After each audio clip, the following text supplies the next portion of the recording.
pusieron ahora poco. Bueno, pues ya lo escuchan ustedes hablando de fondo, estamos hablando del insigne, don Ezequiel de León y Domínguez, y con respecto a una parte que curiosamente nosotros lo descubrimos gracias a Juan Manuel Reyes Cornejo, era fundamental, y de hecho incluso cuando le hicimos la primera entrevista que le hicimos, él destacó mucho su pasión por el belenismo y por el primer Belén que hizo en su casa y después lo sacó a la Perdoma, a los vecinos y después de ahí en adelante, casi nada, ¿no? Bueno, insigne es donde los haya. Juan Manuel Reyes Cornejo y también, por supuesto, el amigo Germán Rodríguez Cabrera. Bienvenido, caballeros. Buenos días. Buenas tardes. ¿Cómo estamos? ¿Cómo estamos? Bueno, pues con un entre frío y calor, porque ahora te pones al sol y te achicharras. Sí, no, mira, yo tengo, voy a quitar el papel porque queda mal, pero yo tengo resfriadillo con la arena y todo que está por ahí flotando, ¿no? ¿Cómo se llama?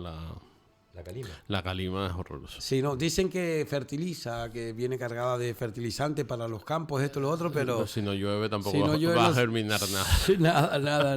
No. No, el problema es que cada vez se está intensificando más Sí. los periodos, porque antes era más cíclica, tardaba un tiempo determinado y ahora se está prolongando y el alicio nos está Sí. faltando y ese es el problema. Oye, sobre todo para aquellas personas que son alérgicas y que tienen queda problemas por medio una segunda parte de lo que hicimos en la costa que mucha gente le ha encantado, nos ha felicitado, mucha gente me ha dicho, chicos, dile a Juanma y a Germán que la visión que dieron es una visión además, de hecho, ¿dónde se metieron? Le digo, no, si no es tampoco tan secreto, lo único es que uno, como está acostumbrado a ir corriendo por todas partes, no se da cuenta. El texto que puse yo en el Face, que no sé si lo vieron, cuando dice que es más que un camello parece un dragón alado, dragón.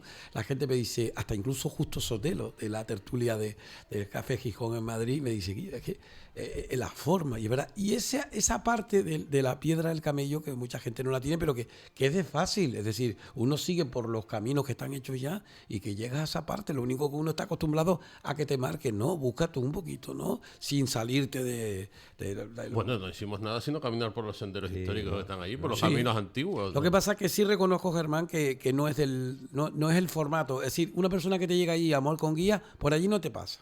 No, con un guía no pasa por ahí. No pasa por ahí, pasa por lo que es el sendero del agua. Es exacto. Sí, pero que- luego pero luego en el entorno del mayorazgo, de lo que es la Rambla, Sí. hay otros caminos como estos por los que transitamos que te llevan a sitios tan interesantes como el Ingenio. Y que alguien me preguntó, o el pregúntale a Embarcadero. Germán, y en ese lugar que estaba, que ustedes terminaron allí, pero ¿se puede seguir hacia arriba, hacia allá? O si sigues por donde estuvimos, sigues el camino y te lleva Otra vez a a la... la portada principal de la Hacienda de Castro y, Tremendo, y ¿eh? sigues caminando un poquito más Pues lo arriba haré. y llegas a la ermita San Pedro. Lo haré con porque a Goretti también le gustó mucho y lo haré con mi Además, familia. ¿eh? se puede hacer una circular, tú aparcas el coche en San Pedro, Sí. en el mirador, bajas por la ermita, en vez de seguir hacia las puedes seguir hacia las cuatro ventanas, Sí. por el tramo de Camino Real, llegas a las cuatro ventanas, en vez de bajar hacia el Socorro, bajas hacia el Guindaste, Sí. llegas al final de la calle del Guindaste, Pasas por el túnel. pasas por el túnel, llegas sobre el Ingenio, el Embarcadero, y ya subes por el otro lado de la Rambla, lindando con el mayorazgo, y ya sales a Rambla de Castro de nuevo y ya estás en San Pedro. Yo siempre digo lo Hacer mismo. una circular muy cómoda. Siempre que lo hagan, Juan Manuel, con decoro, con cuidado, con el amor que se debe tener a nuestra naturaleza, a su gente, ¿no? Pues, oiga. No, y respetando el paisaje, ahí no hay por qué dejar ningún Nada. tipo de residuos. O sea, Sí.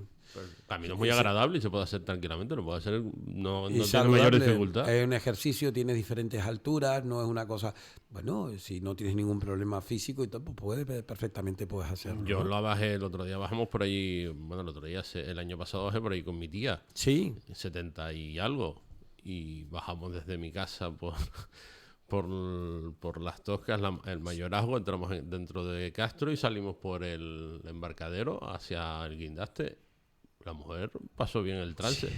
O sea que si lo hace alguien que no está muy acostumbrado a caminar, pues entiendo que sí. Que ¿Sabes qué te curiosidad? puede dar un poquito de voluntad. Hoy sale una noticia sobre el Rincón, que viene un dinero ahí para el Rincón, que van a ver cómo van a arreglar el tema, 7 millones y pico, no me acuerdo cuánto era. O no, 1 millón y pico, 7 y pico para allá. Bueno, pues resulta que es que citaban, dice, la única zona de la costa agrícola de esta zona del valle y tal. Y digo, oiga, con todos mis respetos al Rincón, que tiene mucho más. que aportar agrícolamente, digamos, desde el punto de vista no solamente de... mayor en superficie también, si Claro, pero la costa de los Realejos, todo aquello que está verde no es mujo. será Son cuestión brutales. entonces de que los realejeros reivindiquen la calidad Claro. de su costa. No, por eso no, pero yo decía desde el punto de vista, no sé si periodístico o desde el área de prensa del Cabildo decía eso, pero en el papel lo dice, y decía que la zona, la única zona más o menos cultivada tal del norte en grandes dimensiones, digo, yo, ¿no? Usted vaya al mirador de San Pedro y mire para abajo, que está reflejado. Y la Isla Baja, para quien se la Pues deja. la Isla Baja, que tiene, bueno, mira si no tiene, hombre, que sea un monocultivo es otra cosa. Comparativamente hablando, que allí hay más frutales, más cosas, pues bueno, no digo que no. Pero todavía, la costa desde, pues, ¿qué podría ser? Desde, sí, la Orotava, Santa Úrsula, ¿no? Para acá, hasta llegar allá, sin ser el parón que tiene San Juan de la Rambla y demás, pues lo cierto es que tiene bastante presencia bastante agrícola, sembrado, ¿no? sí, Sobre claro. todo del monocultivo del plátano y frutales. Bueno, pero eso siempre existió. Antes fue el vino Sí. y antes la caña y otras cosas. Eso no es ninguna... La realidad es que ese terreno sí ha estado cultivado y está cultivado a día de hoy. Eso, cuestionar Me pone nervioso cuando oigo desde la administración Que van a invertir. cuestiones de inversión. Sí, yo también. Y cuando uno mira y ve, por ejemplo, de estos parajes que estábamos hablando de nuestra costa de aquí de Realejo, de la Rambla de Castro, en la situación de abandono que se mantiene y cómo muchas veces se invierte ese dinero y luego cae en saco roto por falta de uso. Por lo menos que inviertan en señaléctica y en acondicionar, por ejemplo. Y me aterra porque a veces lo que viene aparejado también son otro tipo de inversiones especulativas que lo que pretenden realmente muchas veces es cambiar esos usos y que de alguna manera pueden destrozarnos más. El otro día en el reportaje veíamos como en los años 60 ese turismo de masas invasivo de alguna manera... Hombre, fue muy elocuente. No sé si tuviste ocasión de ver lo que puso Juanma y después también lo puso con nosotros, ¿no? Y a mí lo que me aterra de todo esto es eso, y que venga quien venga, vuelven otra vez esas amenazas de proyectos como ese mismo de la Costa de Ades. De los Realejos, cuidado que estaban hablando de poner ahí una subestación de no sé qué era, de tratamiento de aguas, no sé qué, o de una depuradora, no sé No, está en exactamente. proyecto, está sobre entre la Tropicana y el paraje. Está el de Rambla de proyecto, Castro. sí, ¿no? Y está ubicado afuera de lo que es el paraje, pero en caso de eso va a caer, aparte es Sí. un impacto visual en el lugar, eso no se debería permitir. No se debería permitir. Yo creo que como vamos a tratar el tema vamos a seguir con Sí. la costa, y ahora estamos ya camino Mira. del tercer Sí. domingo de Adviento, y estamos ya... Escucha de fondo. pues, y un poco Germán proponía también ahí en el chat hablar un poco de los belenes, y teniendo Sí. en cuenta también que se están cumpliendo ya 800 años de que San Francisco de Asís, que fue el primer belenista que representó, porque hasta entonces los cristianos no eran muy partidarios de esas representaciones, y que de alguna manera San Francisco de Asís viene a ser también un adelantado de lo que luego se acuerda en el Concilio de Trento, de utilizar la plástica y las bellas artes para, aunque se supone que San Francisco lo hizo con animalitos reales y demás, él era muy amigo, era el primer ecologista también, pues hablar un poco de esa cultura que nos ha significado aquí en Canarias, de lo que era la Navidad, y que antes de que llegara el siglo XX y todas esas historias del pino y el Santa Sí. Claus y Sí, ese sí. San Nicolás transformado en una promoción comercial, pues era precisamente esos belenes, y que de alguna manera, gracias a algunas asociaciones que se han ido creando en distintas localidades, como en La Orotava, en La Laguna, de asociaciones belenísticas, se está recuperando de alguna manera, y es una forma de implicar a los niños desde pequeños, sus padres, y todos vivimos, yo por lo menos en mi niñez lo viví así, que mi padre nos llevaba a coger musgo y a coger los materiales para hacer el Belén, aunque en aquella época las figuritas eran muy precarias, o eran de plástico, o eran de un barro muy tosco, que no es el Barro que levantino. que conocemos hoy en día, pues que ya hoy en día pues hay hasta verdaderos escultores dedicados y hay verdaderas marcas de prestigio Sí. que significan esos belenes, y un poco tratar el tema, dado que estamos a las puertas, y de alguna manera ya Sí. casi todo el mundo tiene sus belenes confeccionados, pero es un Sí, yo creo un es tiempo bueno. adecuado. Hay una cosa que, ¿cómo se llamaba el barro? Dice Levantino. Hay una hay una parte de... No son barros levantinos por catalogarlos geográficamente. No sé si tiene una particularidad frente a un barro de otra parte de la península. Sí. pero mucha de esa fabricación de figuritas de barro de posguerra o de principios del siglo XX que parecen como seriadas, pero que tienen un punto ingenuo, que son como un barro claro, Sí, cierto. más amarillo, casi rosáceo. Esos provienen casi todos del Levante. Y hay mucho material de ese tema. En mi casa, por ejemplo, parte del Belén de mi abuela está confeccionado con este tipo de figuras. Se deterioran. Se partía mucho, incluso venían los animales venían con las patas de plomo y se doblaban y tal. Pero son interesantes, a mí me parece unos belenes muy ingenuos, y es como esa primera industrialización que viene un poco bebiendo también de eso, ya empieza en el siglo XIX, y digamos que a Canarias llega un poquito más tarde, pero son ya desde el siglo XIX esos barros. Hay una anécdota muy graciosa, porque resulta que en mi casa teníamos de esas figuras y algunas de ellas estaban tan deterioradas que se parecían a los guanches que estaban primigeniamente en Candelaria. Los que están ahora en la avenida de los Menseyes, ahora allí, ¿no? Bueno, después vinieron los de plástico, ¿no? Que habían piezas fantásticas. Las primeras son muy interesantes, todavía se siguen haciendo.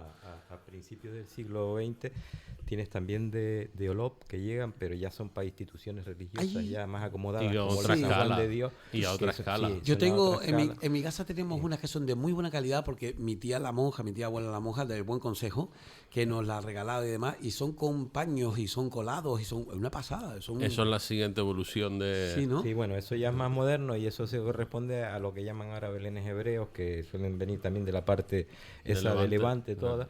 Y lo que hacen es añadirle al barro, ya es un barro de mayor calidad, con mejor volumen mejor aglomerado, y lo que hacen es luego utilizar lienzos encolados para darle volumen y demás, y son unos verdaderos artesanos que desgraciadamente ahora con la crisis han cerrado algunas de las fábricas también.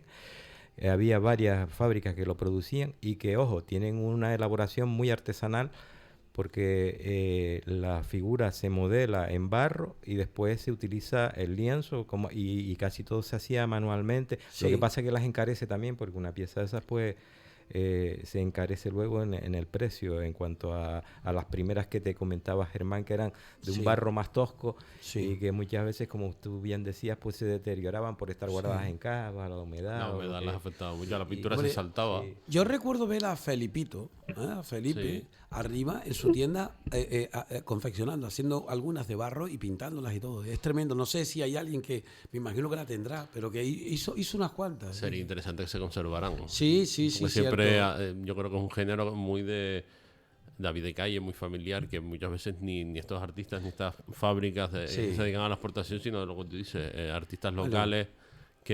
Nosotros lo hacíamos con Mazapé, de allí, justamente donde está el ayuntamiento, en la parte trasera, habían unos toscones, y en los toscones tú veías el corte del toscón y veías la nata, el Mazapé, y nosotros cogíamos esa arcilla y hacíamos, pero sobre todo, más que nada, nosotros no era tanto para eso, sino para Semana Santa.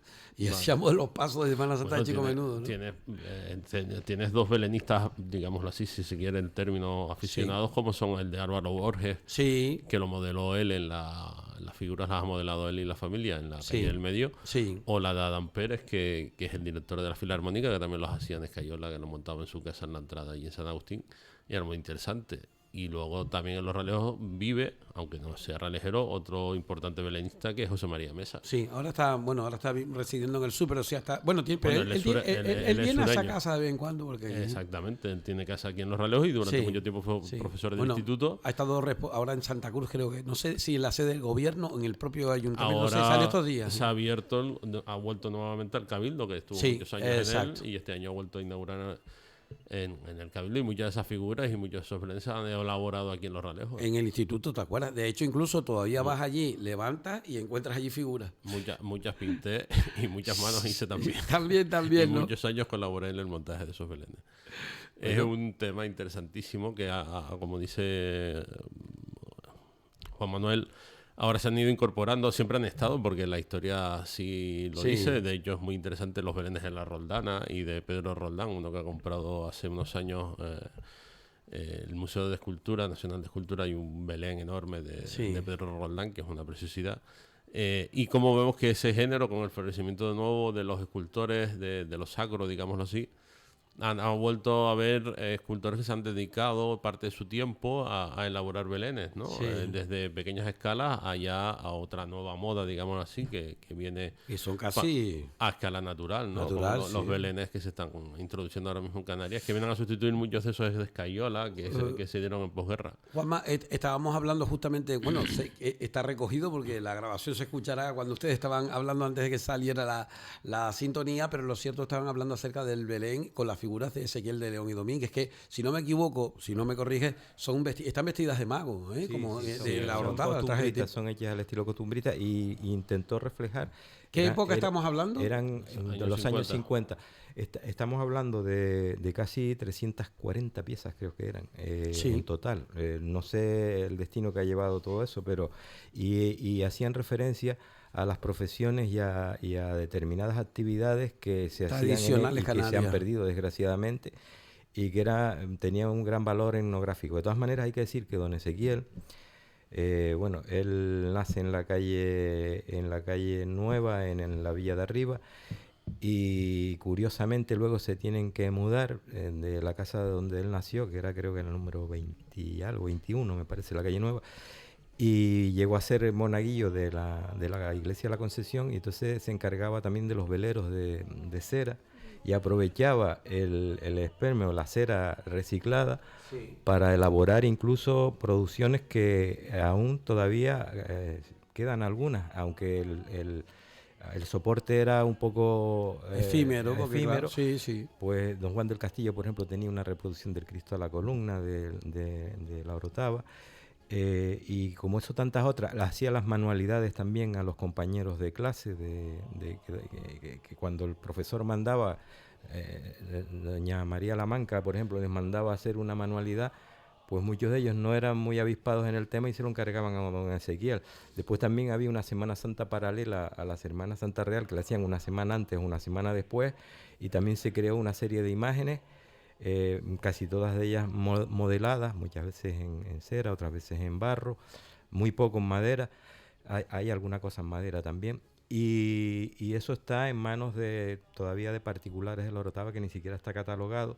Y después, dentro del apartado de la Navidad, pues llegó para don César, el odontólogo, llegó a ser ese Belén tan amplio que te hablo, de 300 y tantas figuras, fue sobre los años 50 más o menos. Sí. Date cuenta tú que su producción al público artística empezó en el año 47 con el Nazareno de la Perdoma, que es un modelado también, que es una lástima porque Sí. vecinos del barrio de la Perdoma estuvieron allí también para que lo pasara a madera antes de que él enfermara, y no fue posible porque tenía otros encargos, y que lo tienen también un poco descuidado para hacer su primera obra escultórica al culto público, que por cierto se expuso en los escaparates de Isaac Valencias el Padre en las 4 esquinas, y de ahí yo creo que surgió el amor de doña Evarista por él, que por cierto doña Evarista ahora está muy delicada de salud. Y como te decía, pues este es un Belén costumbrista de la época que elabora, y que tiene un gran éxito, y que llegó a ser expuesto incluso en el Parlamento de Canarias. Hubo un incidente que le robaron el niño Jesús, y es todo un referente, pero hizo también para distintas familias de la Orotava, hacían cargos, igual que ahora hay otro artesano actual que Germán y yo estuvimos hablando de él, que es Javier Martín, que es un vecino del Calvario, y que ha hecho también con una calidad muy óptima y también muy bien policromado, en ese soporte de escayola, ha hecho vaciado, y tiene también, es un Belén costumbrista de una gran riqueza, y que de alguna manera refleja, y que lo pueden ver los oyentes si lo quieren percibir en esa ruta de los Belenes, en ese rutómetro, dentro de lo que es la ferretería. Esteban es el que este año incluso llevaba 3 años esperando por un encargo de un cochinero con una señora también que le hizo, y la bestia cargando las barricas. Sí. Y resulta que le tardó 3 años, él ya no se está dedicando tanto a eso, y ese Belén en principio estuvo también ubicado en el Paseo Domínguez Afonso, en lo que era el despacho de abogacía de Juan Acosta, y ahora precisamente pues muchas de esas piezas están, como ya te decía, en manos de Esteban, que por cierto Esteban viene siendo también, creo que es el presidente de la Asociación Belenística de la Orotava, que le ha dado un gran impulso y que ahora mismo hay una gran cantidad, hay más de 2 decenas, lo que es simplemente en el casco de belenes que se pueden visitar, y que entre ellos también está uno de don Ezequiel en la calle de Tomás Cerolo, y que si bien lo más abundante son los hebreos que hablábamos antes, que son figuras actuales, de muchas de ellas traídas de Murcia, en lo que tuvo que ver también mucho. Víctor Mesa también estuvo muy vinculado con eso, incluso cuando querían sacar dinero para la cofradía del Huerto, solía hacer unos sorteos de misterios y de alguna manera la Orotava se nutrió mucho ahora, y hay mucho Belén hebreo repartido. De hecho, su viuda Cecilia sigue también en la calle de que sale de por debajo de la ermita de Franchi. Por la ermita sigue montando también el Belén que él compuso también muy ricamente, con bastantes figuras de ese tipo que te estoy hablando, de lienzos encolados. Bueno, a mí me llamó la atención, a ver, es otro tipo de cuestiones, porque en primer lugar las figuras no eran de él, estamos hablando del Belén, de la ubicación. El Manolo Félix, que hizo en el Círculo de Vida y Clavijo, pues el Realejo Alto, haciendo los edificios emblemáticos, es decir, el costumbrismo y también el apartado diatópico, es decir, desde el lugar donde nos encontramos, también ha sido una constante en cuanto a representaciones del Tei, de un drago, bueno, el Belén es un género que te permite moverte. De hecho, desde el siglo XVIII, cuando los napolitanos lo ponen de moda y la Casa Borbón lo asume como algo propio, que son más o menos la historiografía coincide. Es verdad que hay precedentes conventuales y es un género que no era extraño a España, pero que, digamos, esas recreaciones historicistas o típicas, digamos así, que recrean la vida del momento en el que contemporánea, viene de Nápoles, y eso tiene su reflejo también en lo canario. De hecho, esos belenes de Ezequiel de los que estábamos hablando tiene mucho de ese punto, de esa tradición napolitana de recrear la vida de los vecinos a donde nace Cristo. En el caso napolitano, como puede ser el Belén del Palacio Real de Madrid, o otro que tiene... son belenes con movimiento, incluso con algunas, digamos que cuestiones del agua, la noria, ¿no? Sí, detalles que van llamando la atención, lo mismo que cuando vas a Nápoles hay calles completamente dedicadas a la fabricación de belenes. Y luego tienes el magnífico Belén real del Palacio de Caserta, que es una y ahora es cuando viene el órdago, ahora es cuando yo le pongo a él una cosa y que no sé si la sabe, yo le voy a preguntar. No, termina tú. Ahí se suma esta tradición de Ezequiel en los años 50 y de otros belenistas tradicionales, como el del maestro Manuel en La Laguna, que hay muchos de ese tipo. Los de Ezequiel estuve viendo el otro día en la calle, en la Casa Machado, y me pareció una exquisitez de figura, con una escala muy pequeña además, y con un control de la policromía y demás que era muy, muy interesante. Los detallitos, como dice el otro, ¿no? No, y además las figuras bien elaboradas, con un rigor, recuerdan mucho las estampas de Diego Crosa y de toda esta época. De las pinturas de Juan Dabó, está muy influenciada de todo ese regionalismo, de ese tipismo, pero con una veracidad hacia los tipos de la tierra que lo contrasta, por ejemplo, mucho con la fotografía histórica, ves que casa, ¿no? Entonces ahí hay una gran atención por parte de Ezequiel sobre ese tipo de modelos de personajes, ¿no? Bueno, pues la pregunta que te quiero hacer, dígame, no tiene que ver con representación de belenes, pero sí representación de figuras, y te explico. Fernando Weiler, Castillo, Parque, Museo. Representación de los Guanches, de la conquista, como se decía, y la batalla. Además, allí te decía, había una leyenda que decía que no fueron dominados, que fue fusionado. Es decir, que él siempre diciendo de que la conquista no como tal, ¿no? Pero que todas esas, digamos, representaciones, ¿dónde están? ¿Sabes algo? No. ¿Quién las hizo? ¿Dónde? Es una incógnita que siempre he tenido. Uno de ellos era artista y un Weiler, que es pintor. Las pudo haber hecho él. Pero yo recuerdo, no sé si recuerdo vagamente de haber estado una vez o dos dentro, pero claro, yo era joven, o mucho más joven, y no la recuerdo vagamente. Recuerdo esos relieves, esas esculturas. Las fotos que tenemos de Juan Dumas, aunque hay alguna también, Isidro Cedrés iba como como guía turístico y mucha gente extranjera, ingleses especialmente, y hay algunas fotos y demás. Pero claro, te llama la atención mucho. Yo recuerdo, sí he estado allí, yo estuve allí varias veces, incluso con el diario Aviso como corresponsal. Y hay fotografías, incluso está en color, ¿no? Pero es una pena que después desapareció y no se sabe, no sé si se llevó a otro lado. Si... Pues me imagino que sí que habrá sido trasladada o vendida y saqueada como otro sitio. No lo estará sé. en alguna casa. Desconozco el destino. Hombre, es interesante el saber del destino porque no deja de ser o formar parte de Era el la único historia museo, reciente. el único museo que hemos tenido, entre comillas, se puede decir. Sí, realmente es el único museo que ha habido. Como la única galería de arte de los 80 fue la de Perlistron Sí. y tampoco ha vuelto a asistir otra, ¿no? Sí, cierto.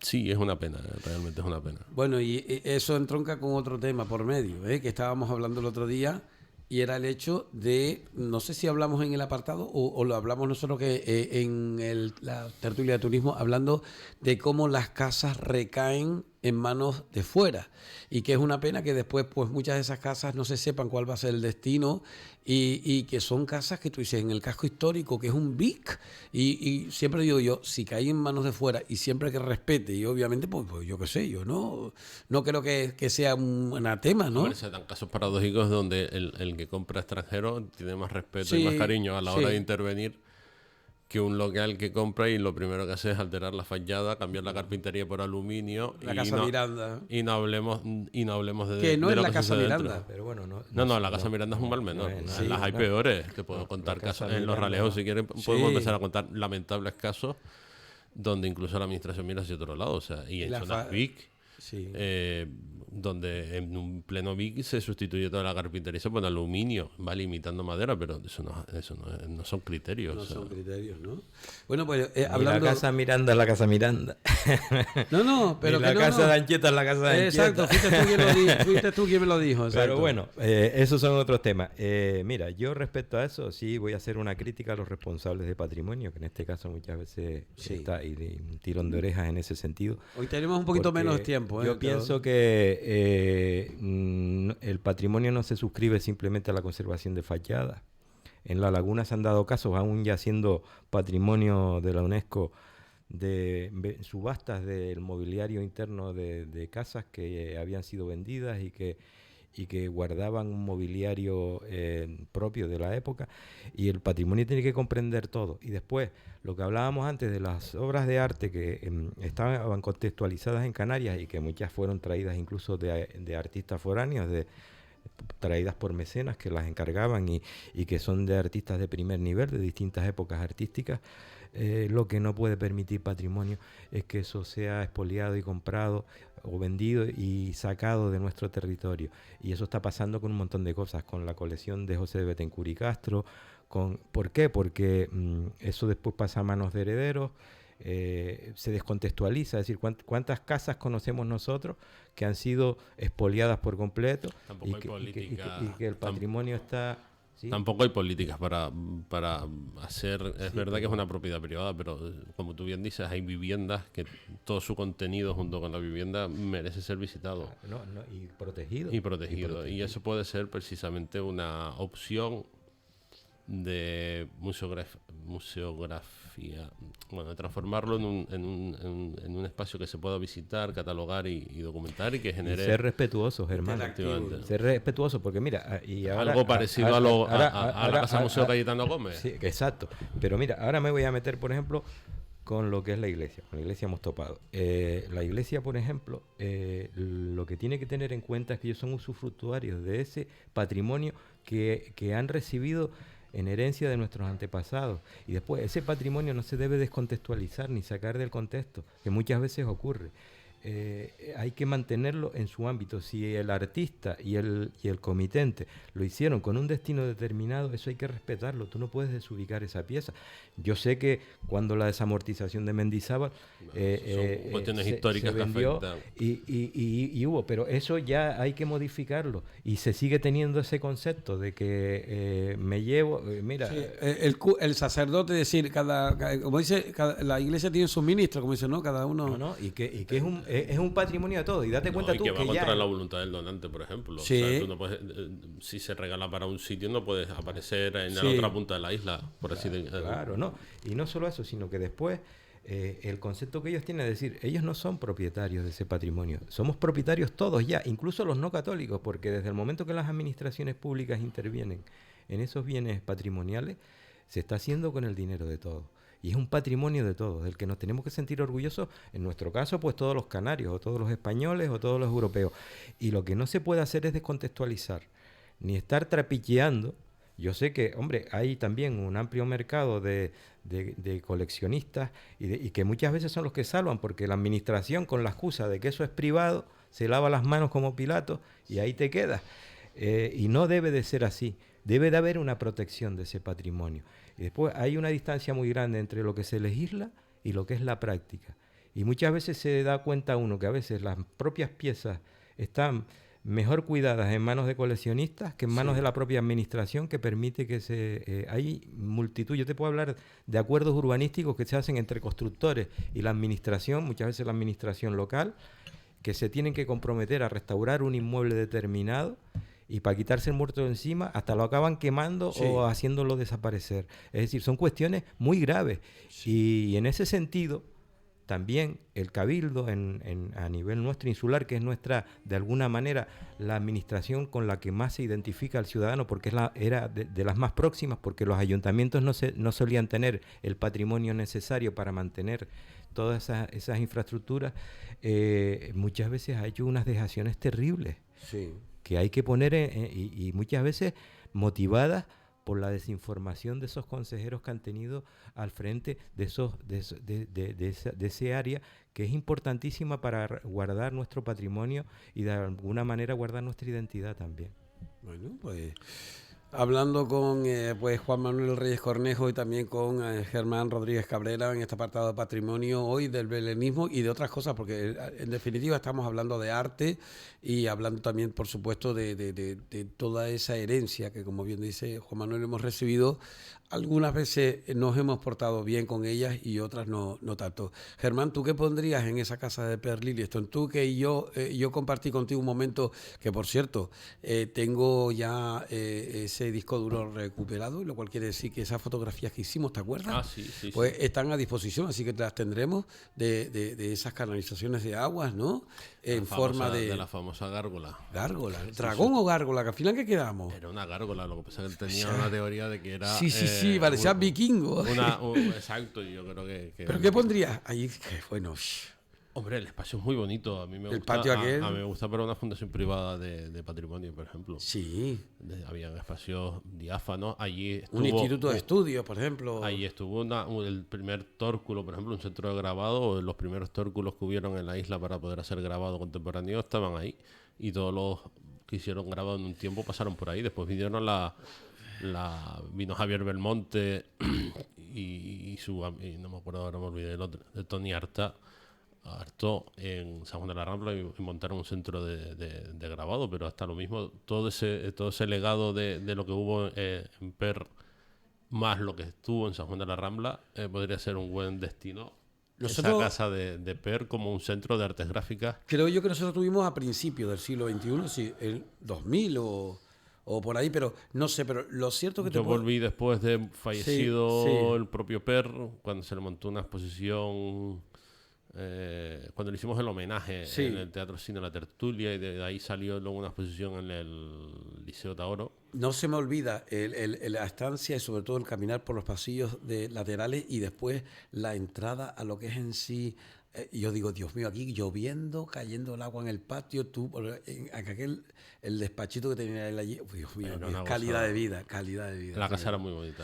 Bueno, pues ya vemos a José Manuel que está haciendo tic-tac, como dice el otro, y tenemos que poner el punto y seguido al encuentro. Nos queda pendiente, chicos, antes de que se nos vaya este año, el tener ese acercamiento hasta el Rosario. Yo creo que la próxima podrá ser darnos ese saltito, a ver si lo intentamos, o la Costa de los Realejos, una de dos. Y bueno, todavía nos queda un apartadito más antes de tener ese descanso, y después ya en enero, en prime time en la mañana, pues podemos también tener alguna cosita que si quieren invitar más a alguien más, si quieren tratar algún tema específico, pues invitados quedan, ¿de acuerdo? Muy bien. De acuerdo. Pues muchísimas gracias y bueno, a seguir con la encomienda, como dice el otro. Bueno, tú me mandaste lo del tema de los belenes, ¿no? Sí, tienes el rutómetro si quieres el de la laguna también te lo puedo mandar. Bueno, pues aquí está muy interesante la ruta a ver algo en el Museo de Historia este año. pues nosotros adiós. Sí, creo que